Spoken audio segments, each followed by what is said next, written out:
My മൂവീസിൻ്റെ മറ്റൊരു എപ്പിസോഡിലേക്ക് എല്ലാവർക്കും സ്വാഗതം. മമ്മൂട്ടി എന്ന സകലകല വല്ലഭനായിട്ടുള്ള മമ്മൂക്കയെക്കുറിച്ചുള്ള ഒരു സിനിമയുടെ വീഡിയോയാണ്.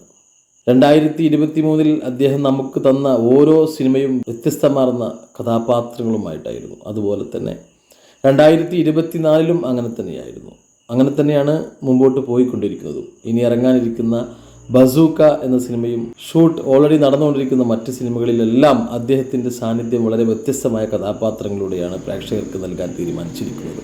എന്നിരുന്നാലും എല്ലാ സിനിമകളിൽ നിന്നും വ്യത്യസ്തമായിട്ട് മണ്ണിൻ്റെ കഥ പറയുന്ന, കർഷകൻ്റെ കഥ പറയുന്ന, അദ്ദേഹത്തിൻ്റെ സിനിമാ ജീവിതത്തിൽ മുമ്പും കർഷകൻ്റെ കഥ പറഞ്ഞ ഒരുപാട് സിനിമകൾ മലയാളി മനസ്സിൽ നെഞ്ചിലേറ്റിയ മമ്മൂക്ക ഫാൻസും മമ്മൂക്കയെ ഇഷ്ടപ്പെടുന്ന പ്രേക്ഷകർ നെഞ്ചിലേറ്റിയ ഒരുപാട് സിനിമകളുണ്ട്. ഇതിൽപ്പെട്ട സിനിമകളാണ് വാത്സല്യവും പൊന്തന്മാടയും അങ്ങനെയുള്ള മറ്റു സിനിമകളെല്ലാം. അതുപോലെ തന്നെ നമുക്ക് നെഞ്ചിലേറ്റാൻ, നമുക്ക് ഇഷ്ടപ്പെടാൻ, ആസ്വദിക്കാൻ മറ്റൊരു സിനിമ കൂടി വരികയാണ്. മമ്മൂക്കയുടെ ഇത്രകാലത്തെ അഭിനയ ജീവിതത്തിൽ നിന്നും വേറിട്ട് നിൽക്കുന്ന മറ്റൊരു കഥാപാത്രവുമായി വരുന്നു. മറ്റൊരു അടിപൊളി ലുക്കിൽ, പുതിയ ലുക്കിൽ മമ്മൂക്ക വരികയാണ് കതിരവൻ എന്ന സിനിമയിലൂടെ. പത്മശ്രീ മമ്മൂട്ടി കതിരവൻ എന്ന സിനിമയിൽ മനോഹരമായ കഥാപാത്രവുമായി എത്തുമ്പോൾ വലിയ താരനിര തന്നെ ഉണ്ട്.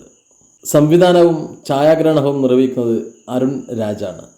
അരുൺ UK, രാജു UK, മജീദ്, പ്രസാദ് എന്നിവരുടെ കൂട്ടുകെട്ടിലാണ് കതിരവൻ്റെ നിർമ്മാണം.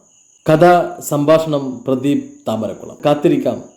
മമ്മൂക്കയുടെ ഓരോ സിനിമയുടെയും ഫസ്റ്റ് ലുക്ക് പോസ്റ്റർ ഇറങ്ങുന്നത് മുതൽ, പബ്ലിസിറ്റി തുടങ്ങുന്നത് മുതൽ കാത്തിരിക്കുന്ന പ്രേക്ഷകർക്കായി വീണ്ടും കാത്തിരിക്കാൻ മറ്റൊരു സിനിമ കതിരവൻ.